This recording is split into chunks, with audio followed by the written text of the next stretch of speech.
ધોરાજીમાં ગરમીને લીધે અસંખ્ય પક્ષીઓ માર્યા ગયા છે। પક્ષીઓના જીવ જોખમમાં હોવાને લીધે ધોરાજીમાં વેસણવાડી વિસ્તારમાં અસંખ્ય ચામાચીડિયા વડવાગણા મોતને ભેટ્યા હતા। જોડવાની ડાળો પર તાપ પડવાને કારણે ચોંટી જવાથી જીવ ગુમાવતા હોય છે। આ વર્ષે રેકોર્ડ બ્રેક ગરમી અને આકરા તાપમાંથી જનજીવન અસ્તવ્યસ્ત બની ગયું છે। હવામાન વિભાગના જણાવ્યા અનુસાર દાયકાઓનો રેકોર્ડ આ વર્ષે તાપમાનનો પારો સતત ઊંચકીને 48 થી 50 ડિગ્રીએ અમુક શહેરોમાં તાપમાન આંબી ગયો હોવાથી અને હજુ પણ વધુ તાપમાન અને ગરમી પડે તેવો અણસાર જોવા મળે છે, જેથી માણસો ગરમીથી બચવાના ઉપાય શોધી લેતા હોય છે, પરંતુ પક્ષીઓ અને અબોલ પશુઓ પ્રાણીઓનું શું? ત્યારે ધોરાજીના એક વિસ્તાર એવા વૈષ્ણવવાડીમાં ઘણા જ ચામાચીડિયા વડવાગણા મોતને ભેટતા હતા।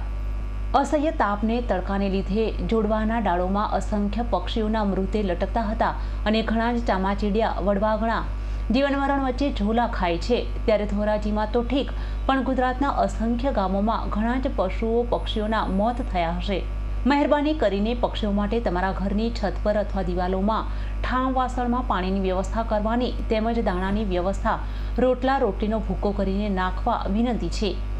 વિશેષમાં મૂંગા પશુ પક્ષીઓ માટે ઘાસચારો નાખી ન શકાય તો કંઈ નહીં, પરંતુ પીવાના પાણીની વ્યવસ્થા કરજો, તે આપણો માનવીય ધર્મ છે।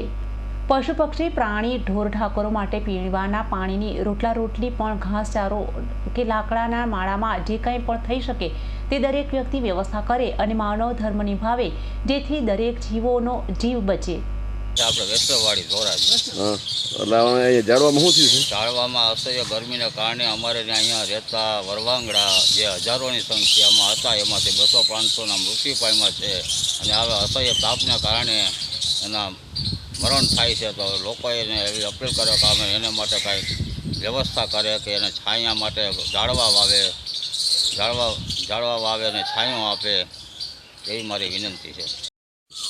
આ અમારા બાપદાદાના વખતની વાડી છે, જ્યાં 100, 150, 200 વર્ષ સુધીના જૂના ઝાડવા આવેલા છે। એમાં ઘણા વર્ષોથી આ વરવાંગડા રહેતા હતા, એમાં હજારો સંખ્યામાં હતા। એમાંથી અસહ્ય ગરમીને કારણે 200 થી 500 જેટલા વરવાંગડાના મૃત્યુ થયા છે। અલ્પેશ ત્રિવેદીનો રિપોર્ટ, S9 ન્યૂઝ, ધોરાજી।